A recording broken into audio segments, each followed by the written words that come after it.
Panama کے اندر جو نام آئے تھے ان میں اس وقت کے پرائم منسٹر کا نام نہیں تھا۔ عمران خان صاحب نے اس وقت میری بڑی پذیرائی کی۔ لگتا ہے آپ کا ریگولیٹر کوئی پرائم منسٹر ہاؤس میں ہے۔ تو اس میں جو ریٹائرڈ بریگیڈیئرز شامل کیے گئے تھے ان کی کیا ضرورت آپ محسوس ہوتی تھی کہ کیا ضرورت تھی کہ ان کو شامل کیا گیا؟ طارق صاحب، چونکہ میرے سے تو ان جو constitution of the rest of the committee وہ میرے سے کوئی تعلق نہیں رکھتی تھی، تو فرینکلی ہم نے تو جب وہ اس کی کانسٹیٹیوشن یا اس کا جو نوٹیفیکیشن جاری ہوا وہی دیکھا، اور مجھے نہیں معلوم کہ کس وجہ سے اس میں ان دو حضرات کو بھی شامل کیا گیا، بیکاز وہ معاملہ تو چونکہ جب نمائندے سول سیٹ اپس کے اس میں آ گئے، ایف آئی اے بھی آ گیا، نیب کا بھی آ گیا، ایس سی سی پی کا بھی آ گیا، باقی ایف بی آر کے بھی آ گئے، اسٹیٹ بینک کے نمائندے بھی موجود تھے، تو پھر وہ کس ثوابدید پہ مجھے اس کا علم نہیں ہے۔ کیا آپ سمجھتے ہیں کہ پاناما ایک سازش تھی یا اس کو ایک یوز کیا گیا؟ This will become a matter of ایک میرے جو پروفیشنل کام یا جو میرے پروفیشنل پرویو میں تھا، I would not be in a position to give an analytical analysis about this, where it came from, but یہ ضرور تھا کہ پاناما کے اندر جو نام آئے تھے ان میں اس وقت کے پرائم منسٹر کا نام نہیں تھا۔ That is what is known on record. تو اس جو ایک چیف جسٹس تھے انور زہید جمالی، پہلے ان کے پاس ایک ریٹ دائر ہوئی تھی اور انہوں نے اس کو ریجیکٹ کر دیا تھا، پھر دوبارہ عمران خان صاحب وہ لے کے چلے گئے سپریم کورٹ۔ جی ہاں، کچھ معاملات کڑیاں ایسے ہی ملتی۔ ایسے ہی چل رہا۔ سر یہ بتائیں، جب آپ چیئرمین نائب بنے تو خان صاحب آپ پہ بڑی تنقید کرتے رہے، عمران خان صاحب، اس کا بیک گراؤنڈ کیا ہے؟ اور ایک وقت میں وہ آپ کی بڑی تعریف بھی کیا کرتے تھے جب آپ سیکرٹری انٹیریئر تھے پیپلز پارٹی کے دور حکومت میں۔ ہاں جی، وہ یہ وقت خیر بدلتا رہتا ہے، شاید اس میں جو ہے وہ انڈیویجول کی جو اچھائی یا برائی کو نہیں دیکھا جاتا، حکومت وقت اور اس وقت کی اپوزیشن کے جو اپنے معاملات ہوتے ہیں، کچھ ان کا زیادہ رول جو ہے ان چیزوں میں آ جاتا ہے۔ یہ آپ نے صحیح کہا کہ جب میں پیپلز پارٹی کے گورنمنٹ میں سیکرٹری انٹیریئر تھا اور مجھے ایک این آر او ریلیٹڈ جو اپنا فیصلہ تھا سپریم کورٹ کا، اس کی امپلیمنٹیشن کے حوالے سے میری سسپینشن ہوئی تھی، تو عمران خان صاحب نے اس وقت میری بڑی پذیرائی کی۔ کیا کسی فیڈرل منسٹر نے ٹریول کرنا تھا؟ جی، اس کا نام ہی سی ایل پہ تھا۔ وہ چودھری احمد مختار ڈیفنس منسٹر، جی، ان کو چائنا جانا تھا۔ جی سر۔ تو وہ چونکہ 24 گھنٹے پہلے ہی فیصلہ آیا تھا سپریم کورٹ کا، جس میں N R O was declared void ab initio, اور ساتھ یہ ڈائریکشنز تھی کہ اس کے حوالے سے جو مراعات یعنی کیسز کلوز ہوئے ہیں یا جو نام ای سی ایل سے ہٹے ہیں، وہ اسٹیٹس کو اینٹی یعنی وہ پہلے والی پوزیشن پہ جو ہے بحال ہو جائیں گے۔ تو وہ چونکہ ڈیفنس منسٹر صاحب چودھری احمد مختار مرحوم کا نام ای سی ایل پہ دوبارہ آ گیا، تو وہ ان کو بتا دیا گیا تھا کہ آپ کو ٹریول جو ہے وہ نہیں کر سکیں گے because of the supreme court directions. تو اس حوالے سے وہ پھر ہو گیا سسپینشن. لیکن وہ I was restored after an enquiry, اور وہ 4 ہفتے کے بعد جو ہے وہ انکوائری کا جب آ گیا رپورٹ تو I was restored back to the same position. تو وہ آپ کے گھر بھی ہے کہ باہر آئے تھے عمران خان صاحب؟ جی یہ کیا قصہ ہے سر؟ وہ 16 تاریخ کو یہ این آر او کی یہ 2009 ججمنٹ کی آئی بات ہے؟ تھی, 16 دسمبر 2009. جی سر.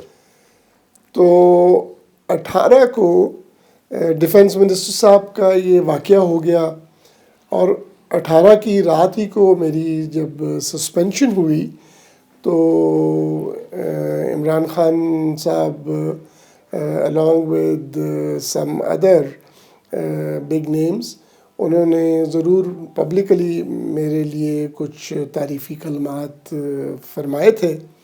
اور دوسرے دن یعنی 19 دسمبر کو مجھے اپنے سٹاف کے ذریعے پتہ لگا کہ چونکہ باہر گیٹ کے اوپر کچھ کیمرہ مین, کچھ جرنلسٹ حضرات جو تھے وہ جمع ہو رہے تھے مڈ ڈے, تو پھر پتہ لگا کہ عمران خان صاحب اور رویداد خان صاحب جو کہ خود بھی ایک وقت میں سیکرٹری جنرل انٹیریئر منسٹری رہ چکے ہوئے ہیں, وہ تشریف لائے میرے گھر پہ میرے گیٹ کے اوپر. اور وہ ملاقات نہیں ہوئی تھی, انہوں نے باہر ہی جو ہے کوئی 15-20 منٹ جو ہے وہ دونوں حضرات نے تقاریر کی, اور ان کی مہربانی ہے, انہوں نے بڑے اچھے تعریفی کلمات ادا کیے تھے. تو وہ بہرحال ضرور دیٹس آن ریکارڈ, اور وہ کیمرے کی آنکھ میں محفوظ بھی ہیں یہ چیزیں. لیکن وہ بعد میں پھر جب بعد میں کوئی سفارش تو نہیں کی تھی انہوں نے کسی کام کے سلسلے میں؟ نہیں. اچھا. وہ بس میرا ہے وہ گورنمنٹ آف دا ڈے اچھا کے ساتھ جو مخاصمت اس وقت چل رہی وہ تھی, دھرنے کے اثرات جو تھے, دھرنے اور وہ مختلف ان چیزوں کے بارے میں, تو وہ شاید مخالفت یا جو مخاصمت تو گورنمنٹ آف دا ڈے اور اپوزیشن کی جو چلتی رہتی ہے, اس میں پھر وہ ہم جیسے جو سرکاری ملازمین ہیں وہ بعض اوقات جو ہے وہ تختہ مشق کی بن جاتے ہیں. تو اس حوالے سے میرا حال ہے. ایک اور آپ کا بڑا مکالمہ ہوا تھا, مجھے تھوڑا سا یاد پڑ رہا ہے, اسی 5 رکنی بینچ کے آگے. تو انہوں نے کہا تھا کہ آپ کا ریگولیٹر, شاید جسٹس آصف سعید کھوسہ نے کہا تھا, تھوڑا آپ کریکٹ کر دیجئے گا اپنے جواب میں, کہ آپ کا ریگولیٹر تو وزیر اعظم ہاؤس میں بیٹھا ہوا ہے. یہ کیا معاملہ تھا جی؟ کیوں انہوں نے الزام لگایا آپ پہ؟ جی وہ چونکہ برے کورٹ میں یہ ساری بات ہوئی تھی, there is nothing secret about it. Excuse me. وہ دوران گفتگو جب پیناما کی انکوائری کی بات ہو رہی تھی تو میں نے سبمٹ کیا کہ اس کو پہلے ریگولیٹرز کو دیکھنا چاہیے. تو وہ 2-4 دفعہ جب ریگولیٹرز کا لفظ آیا تو اس پہ ہیڈ آف دا بینچ نے کہا کہ یہ آپ کا ریگولیٹر جو ہے کون ہے چیئرمین صاحب, لگتا ہے آپ کا ریگولیٹر کوئی پرائم منسٹر ہاؤس میں ہے. تو میں نے ان سے عرض کی تھی کہ نہیں سر, میرا کوئی ریگولیٹر کہیں اور نہیں ہے, میرا ریگولیٹر تو یہی بینچ ہے جس کے سامنے میں پیش ہوا ہوں اور میں اپنی سبمیشنز کر رہا ہوں.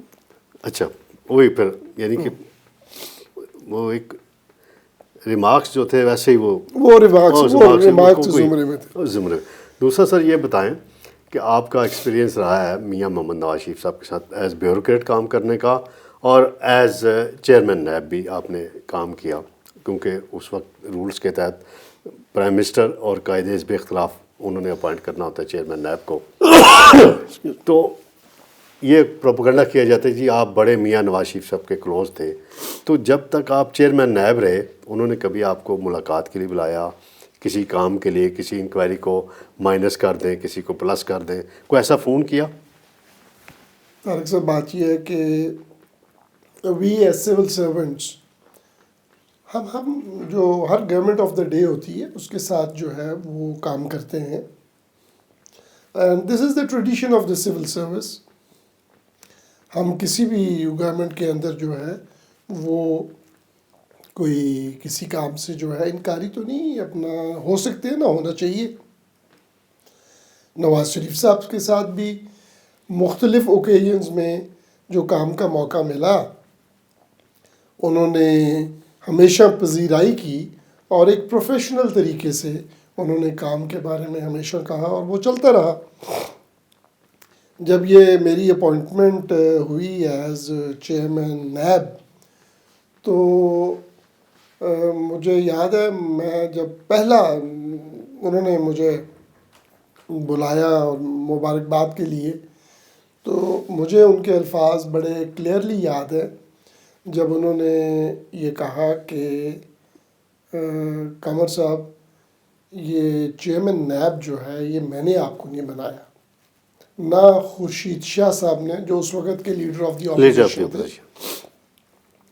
یہ ذمہ داری آپ کو اللہ تعالیٰ نے تفویض کی ہے تو آپ اپنا کام جو ہے وہ ایمانداری اور انٹیگریٹی کے ساتھ کریں، چاہے اس کا جو آپ کا آگے ٹارگٹ ہے ایکیوزڈ ہے اس کا کسی بھی پولیٹیکل گروپنگ سے تعلق نہ کیوں نہ ہو، لیکن آپ اپنا کام جو ہے وہ امپارشلی کریں.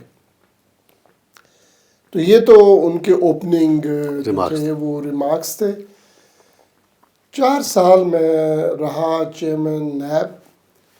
میری اس پورے عرصے میں پرائم منسٹر سیکریٹریٹ میری نواز شریف صاحب سے ملاقات ہی نہیں ہے. نہیں، بلکہ مجھے اس حد تک تھا کہ جب کوئی وہاں پی ایم ہاؤس میں یا پریزیڈنٹ ہاؤس میں کوئی فنکشنز وغیرہ کا کارڈ بھی آتا تھا نہیں جاتے تو تھے. میں نے کسی ایک فنکشن میں وہاں نہیں گیا. وجہ یہ تھی کہ میں سمجھتا تھا کہ میرا جاب ایسا ہے کہ مجھے مکس اپ نہیں ہونا چاہیے. بہرحال وہاں پہ سیاسی شخصیات ہوتی ہیں تو وہ کوئی اس کا غلط تاثر نہ کوئی لے لے. تو مجھے کبھی بھی جو ہے وہ اس حوالے سے نہ کبھی ملاقات ہوئی اور نہ ہی کبھی ان کی جانب سے کوئی ایسا پیغام ملا. یہ پھر میڈیا ٹرائل کے تناظر میں وہ پھر میڈیا ٹرائل ہمارے انفارچونیٹلی کچھ ایسے ہی معاملات چلتے رہتے ہیں. ورنہ میں یہ آج وقت گزر گیا، میری تو اپوائنٹمنٹ ختم ہو گئی تھی اکتوبر 2017 میں. اتنے عرصہ جو ہے وہ میں نے لک بیک تو حقیقت میں it's a matter of great satisfaction کہ government of the day never ever بڑی اچھی بات. سر آخری ایک بات پوچھوں گا کہ ادیبیہ پیپر مل کا بڑا تذکرہ آتا ہے اور آپ پہ بڑا ایک دفعہ پریشر کہہ لیں یا سپریم کورٹ کی طرف سے بار بار ڈائریکشن آتی تھی کہ آپ اپیل دائر کریں، آپ اپیل دائر کریں، کیوں نہیں دائر کرتے؟ تو آپ جو ہی آفس سے چھوڑتے ہیں تو اپیل دائر ہو جاتی ہے. اس وقت کے پی جی اے جو ہیں وقاص ڈار صاحب تھے شاید، انہوں نے دائر کر دی تھی، پھر فیصلہ بھی اس پہ جو آیا. اس کا کیا بیک گراؤنڈ ہے مختصراً اگر بیان کر دیں؟ وہ چونکہ حدیبیہ از ڈفرینٹ میٹر، لیکن اس کی جو ہے وہ ڈیورنگ پیناما ہیئرنگز اس کی جو ہے وہ سوال جواب اس پہ بھی ہوئے تھے اور میں نے اس وقت بھی سبمٹ کیا تھا کہ اس کی یہ ٹائم بارڈ کیس ہے تو اس کی جو ہے وہ اپیل نہیں لانچ کی جا سکتی. وہ بہرحال بعد میں پی جی اے نے کیا تو وہ دیکھ لیں، وہ سپریم کورٹ کا یعنی فیصلہ، آپ کی بات کو پھر انڈورس کیا وہ سپریم کورٹ کا موجودہ فیصلہ چیف جسٹس جو ہیں یہی تھے، شاید وہی تھے اس وقت ہیڈ آف دا بینچ تھے. تو انہوں نے جو ہے وہ اس کا بڑا کلیئرلی وہ اپنا فیصلہ سنا دیا. تو دیٹس ناؤ بیک. بہت شکریہ. ناظرین، یہ تھے چودھری قمر زمان صاحب. آپ نے ان کی گفتگو سنی. ناظرین، پاناما کیس کا پورا انہوں نے بیک گراؤنڈ بتا دیا ہے.